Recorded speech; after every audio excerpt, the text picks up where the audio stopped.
Sunday morning. Those of you that are tuning in right here, some of you that, well, because we've had so many new subscribers since we've done anything like this here on the channel.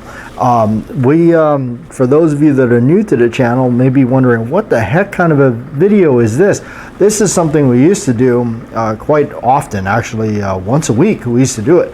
It used to be known as the Saturday morning radio show, but it's kind of Sunday morning right now for you tuning in. And it was a time where I took a moment here to actually talk about things and address things and tell you what's going on with the channel, maybe some stuff that's upcoming that you may not see. So, and I know a lot of you that are really die-hard subscribers that watch every video, every minute of them. This one's for you. This is why I do these. These ones are for you because I know a lot of you are going to stick there till the very end. A lot of these are just rambling, but you know, you get to check out some really cool stuff that is upcoming to this channel that those that tune out don't really know, and then all of a sudden they go, hey, wow, that's cool. He actually, well, if you would have watched some of the old radio shows, yeah, I do talk about a lot of that stuff. But this is a time where I really get to kind of slow the roll down a little bit and talk about certain things like the grips. Big pile of grips here, specifically 1911 grips. I'm a 1911 guy. I love the 1911 pistol. John Moses Browning, the history, everything about it. So that's definitely something that I have got attracted to, and I brought out a few of them here. A couple of them that we had available to video for you. And so also, you'll see, well, as you probably see and tell, there's a trend of grips that I've lately kind of gone crazy with, and unloaded a few of them and made some. What those are the old school 50s style grips that they used to do. So, but anyway, before we get too far into it, reason why also I like old 1911s like this, you know, some people say, well, they're old has-been firearms, but hey, they won 2 world wars and they're still relevant. But I like them for the history part of it, all that, you know. That's just me, you know. I don't really care about all the other you know, tactical nonsense stuff. That's just not my interest, and not the channel. But anyway, I got actually a really cool box set here that was given to me as a gift. And you know who you are, and I think if you're watching or listening, I'm sure you'll recognize it. And I've been wanting to actually do a video on it. It's really cool. It's a Steve McQueen box set. Kind of I think it's an older box set. I think you can still see these floating around, maybe in a used bookstore or something like that. But this is a really cool set because you don't see a good collection of them like this. And this one definitely's got some good ones in it. You've got, let's just pop it open right here. I'll put that on the ground there. You've got, let's go through them.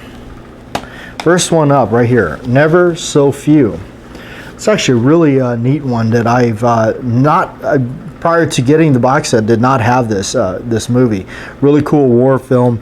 You got Frank Sinatra in it and everything like that. Odd thing is, I haven't seen it in a long time. When I turned it over and looked at it, I didn't actually realize, I forgot because it's been so long, that I didn't realize this movie was in color. I thought it was in black and white, but good old World War II flick. And of course, I mean, if you have not seen this film, you are just missing in your life. The Getaway, Steve McQueen, Ali McGraw, directed by Sam Peckinpah. What a great film. Carries what in it? A 1911 and a really cool shotgun. Yeah, a high standard, if I can remember, it's a K1200, I believe, Riot King or something. Boy, did I search high and low for one of those and never thought I'd run across it. I actually have a video on it on the channel. Check it out. But really cool film. Definitely, you know, it's funny, I looked in the back here as I noticed, like, Walter Hill did the screenplay on it. He's another one of my favorite directors, aside from Sam Peckinpah. But great heist film, excellent stuff. And moving on over to the classic Bullet. Bullet is just one of them that stands alone out there. Of course, the infamous car chase scene, all that stuff. This movie has a very definitely 60s grit to it. Has a lot, like, reminds me a lot in a way, the way it's shot and the way the grittiness to it of, I'm drawing a blank because it's Point Blank with Lee Marvin, directed by Roger Borman, or John Borman, I'm sorry. I'm thinking about Roger Corman, but it's John Borman that directs that. Peter Yates directs Bullet here. McQueen in his, with his really cool nifty holster that you draw straight down, and he carries a Colt Diamondback Snubby. It's the reason why I kind of want one of those, but they're really expensive. I just can't justify the price. People are just wanting to make a house payment with selling those. Papillon, really cool movie. Another one of those, just another one that it's just like, man, if you have not seen this movie, you're missing something. Steve McQueen, Dustin Hoffman, it's just another really, like, it's like The Great Escape, but part 2, but differently done. I like this movie a lot. Papillon. Tom Horn, another great one. I did not have this one.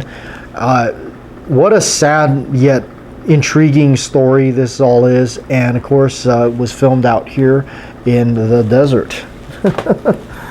All right, and last but not least, actually a personal favorite of mine, Cincinnati Kid. A lot of people don't like this one. I do.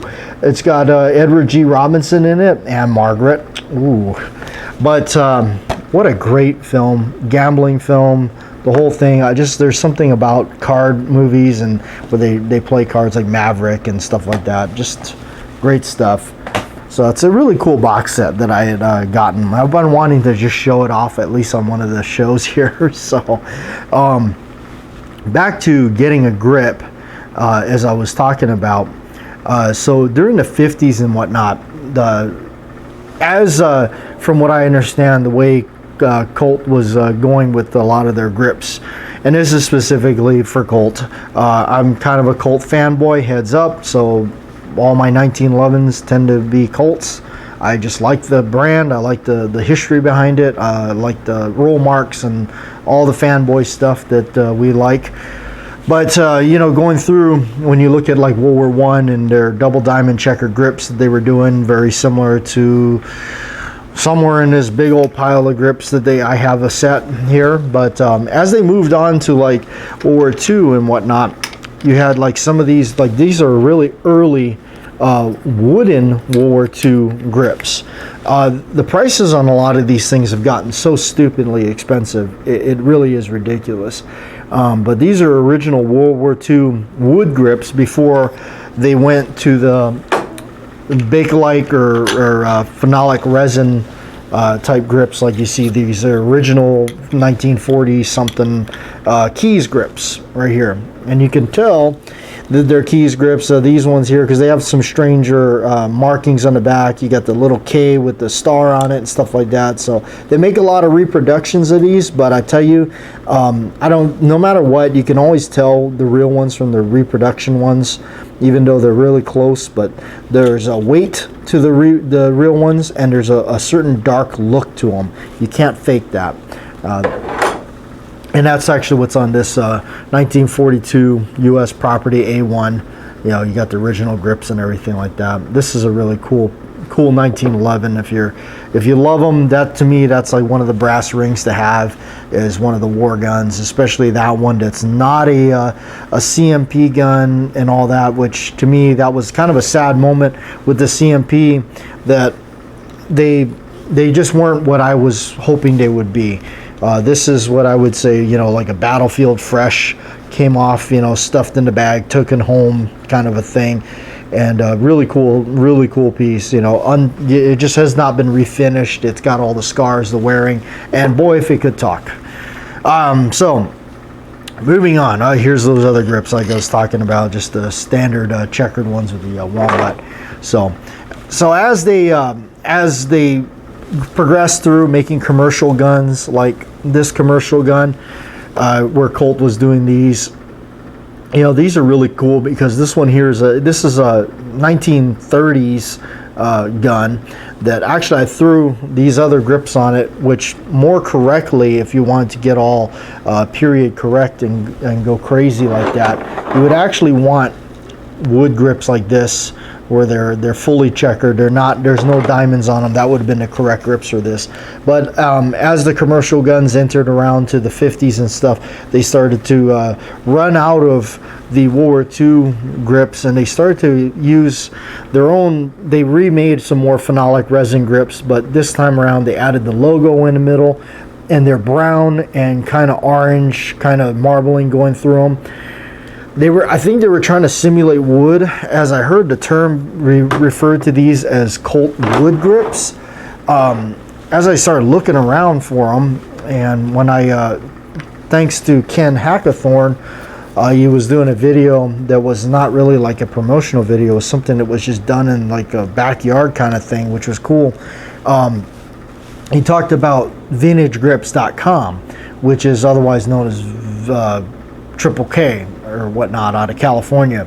You can get some from them, which I did, which I ordered them in brown orange, thinking that that's what I was going to get, was the marbled color. Instead, what I got was just a solid color brown orange panel grips, which are fine. These run you about $70, $80, something like that from Vintage Grips. That's what they charged me for these. I ended up splattering them with paint just to kind of give them a little bit of an offset, kind of just break up the monotony of them. But really, in the end, I mean, as much as I liked them, they weren't what I really wanted. So it was kind of a disappointing thing. They made it come out of a better material than what the original ones were made out of, unfortunately. The original ones, when you go to buy them on like eBay and all those kind of auctions, you're going to pay out just ridiculous amounts of money for them. Before I started making my own, I was actually trying to bid on one just to kind of get a reference set. Well, those wound up selling for $161.50, and then of course shipping on top of that. I mean, it's just ridiculous. You can't imagine paying that for some plastic grips, really. And then on top of it, you don't even know if they're going to fit on the gun because they shrunk. So I don't know. That was just kind of crazy to me. So I started to think, how do I make them? How do I make reproductions? And that's what I ended up doing, which is making my own. You got a lot of different ones that are brown with some marbling going through them and whatnot. And I know that a lot of the original ones were just pretty much dark brown and whatnot. So that kind of grip, this kind of grip just kind of remained what it is, clear up through the 60s. And then as things were kicking off, I think, during the later 60s and whatnot, you started to see these other kind of grips coming up. And I heard them referred to as like bark grips or barn siding, as Ken Hackathorn once described them as. Just really plain grips, and that's what these are. You can see they're just plain, not a whole lot going on. And they look like just like the side of a barn or a tree bark or something like that.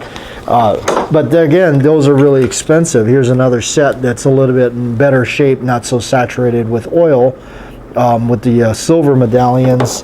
Again, just stuff like that, just running ridiculous amounts of money. But they have, like this one here I got. This one's actually still in the original packaging. These are really cool. Now these are bird's eye or maple or something like that. Made by Colt. It came in the Colt package. Those are a thing of beauty. Those are nice grips. Yeah, and again, with the package and everything, you got that going on. Then they started to do where I like I said, I thought a little bit more dressed up, where you started getting the ones that were fully checkered with the gold medallion in them. Now, when I mean fully checkered, I mean they don't have the diamonds on them, like this set of classic rosewood ones with the gold with the diamonds on the screw and everything like that. You see plenty of those. Here's an even more dressed up set like that, that's got all the embroidery around it and all that. Again, you're getting a hint, right? I'm a kind of a Colt 1911 fanatic, as well as with the grips. I carry one as a grip guy too. So this grip, like, you know, you start seeing like where they're fully checkered, there's no diamond on it, and then you got the brass medallions or gold medallions. These are kind of turning a little mustard color, which that's what happens over time. You know, I've got a few of those. This is a darker set. Then here's a set that's brand new in the wrapper of those right there. And I mean, these, again, these sell for stupid amount of money on eBay and whatnot. So the other set of grips that I really like, of course, you got the, you know, the aged ivory look grips. Of course, you guys know my John Wayne like on that. And here's an older set of those fully checkered ones with the. But I like also the old school Harrods skip checker grips. That's what they call them. They're black lacquer with the little diamonds in them. They're really aggressive looking, you know, checkering stuff like that. I guess but I heard they're called like the D45 or skip checker grips that Harrods used to make. They don't make them anymore. I actually called Harrods trying to see if I could get some from them, and they don't make them anymore. So you got to find somebody that's got them, you know. And then of course that led me to buying quite a few sets of them. Here's another set that's a little bit different. These are a little bit lighter in color. Perhaps the lacquering wasn't as heavy on these, but they're still Harrods. I don't know if somebody maybe modified those at one time or something. This is a set of Harrods type skip checker grips that are just straight brown, but these are Italian grips. They say made in Italy on them. Interesting. Genuine Italy, Italian. And then of course you got the, you know, the classic. These are all the classic Harrods grips right here.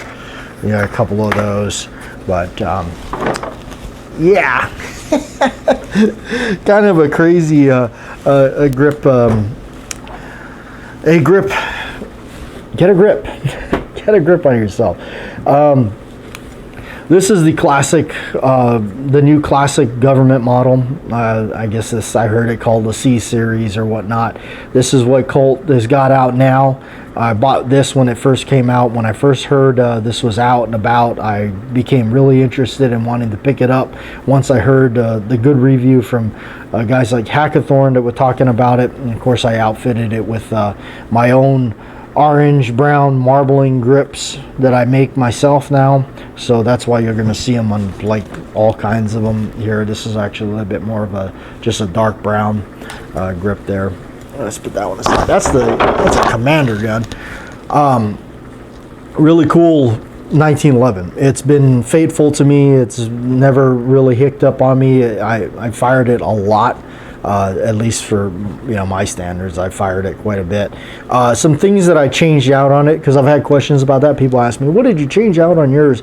I changed out the trigger and the hammer and the mainspring housing right off, just for cosmetics purposes. I wanted the old school sided, you know, hammer where they got the polished sides on them. So this is off of an old Series 70, including the nickel trigger, the matte nickel trigger, which is classic for a Series 70, which I have a Mark IV or 70. Is just not on the table, just out in some other location, locked away.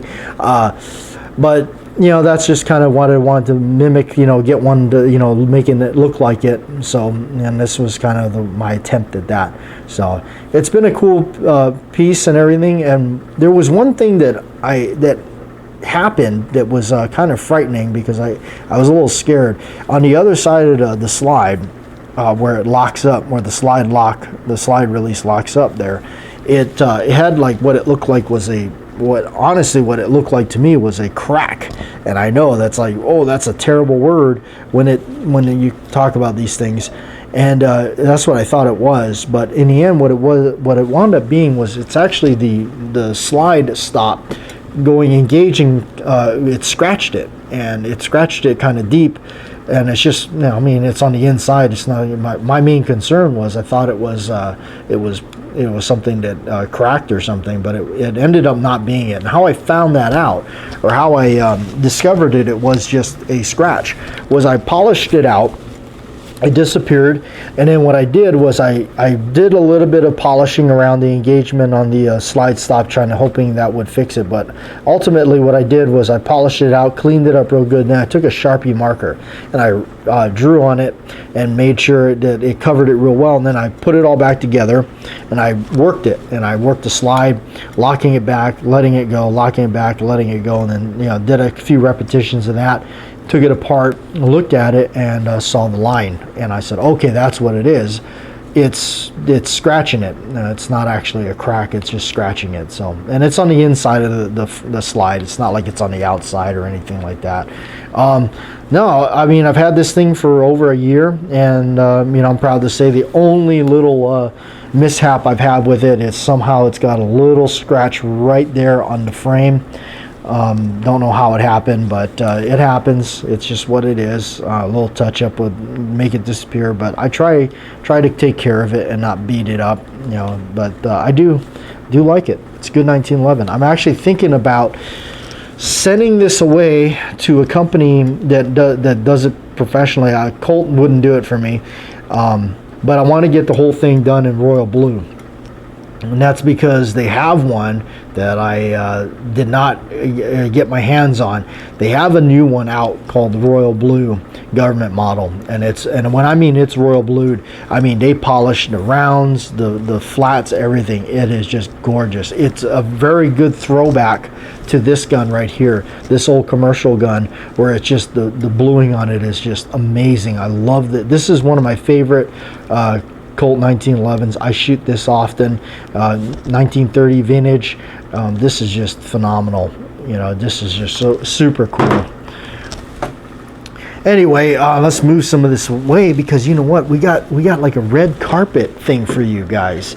Yeah, we're gonna talk about something that you have not seen.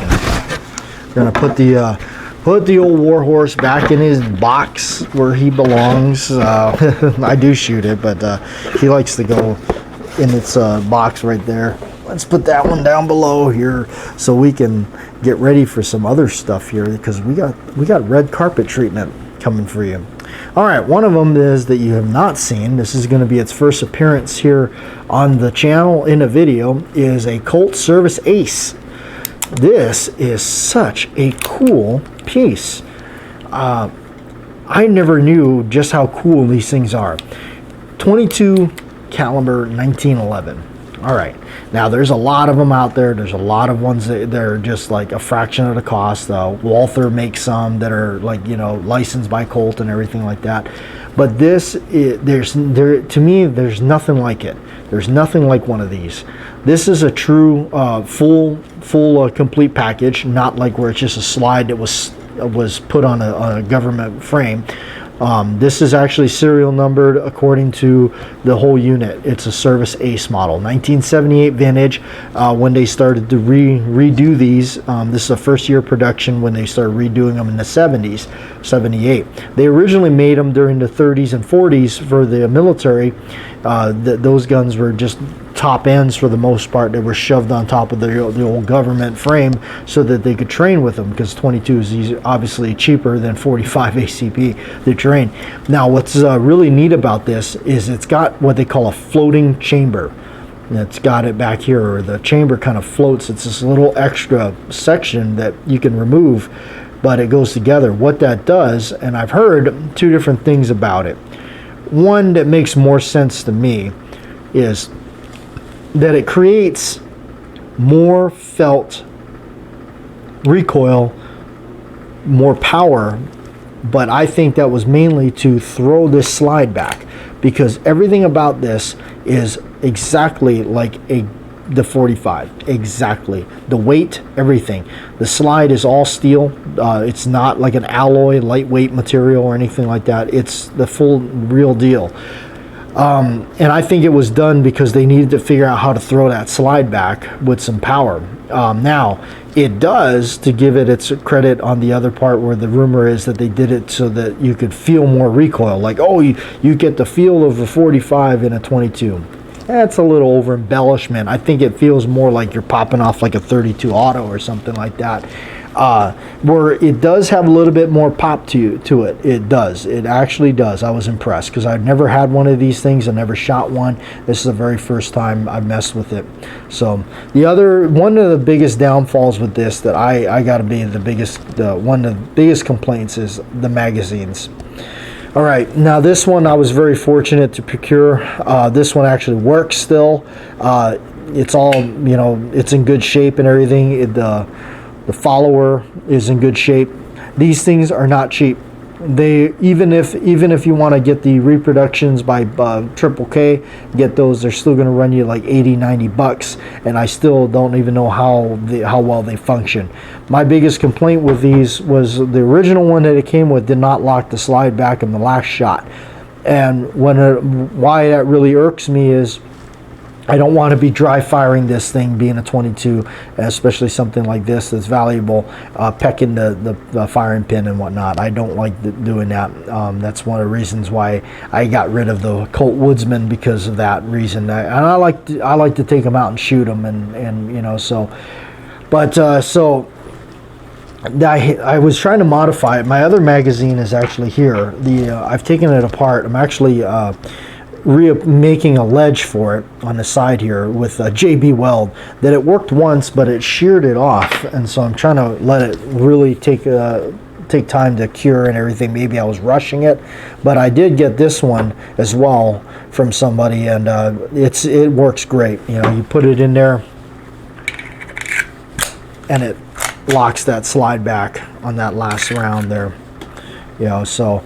And it really is, it's just this foot that sticks out right here, and you can see where the slide stop actually is digging into it. It's interesting how there must be a significant amount of tension on it, because that slide stop, I can see where it's actually marring the top of that. It's kind of a bummer. I hope it doesn't destroy this one too. And as I can see, it might start to wear on it. So, and these things are not cheap. That's my only downfall about these, or my only negative about these, about just that magazine. Just that sucks, But really cool pistol, because I like this. I like it a lot. It reminds me very much of my like I said, I love that Series 70 look, and this is definitely a Series 70 look.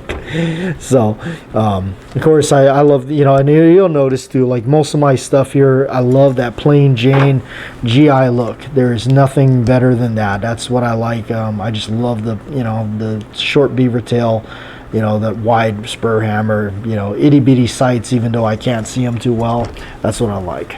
So that's coming up. There's a video on this coming up, and we look forward to showing that to you, because that's gonna be a lot of fun. So before we get out of here, like I said, I had a red carpet moment here for you, so let's do that. Red carpet for you. Okay, this is cool. All right, what do we have here?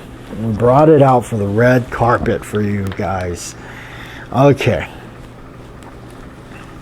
it is a very limited edition, one of 400, and I will take it out of the box because I know you probably can't see it really well.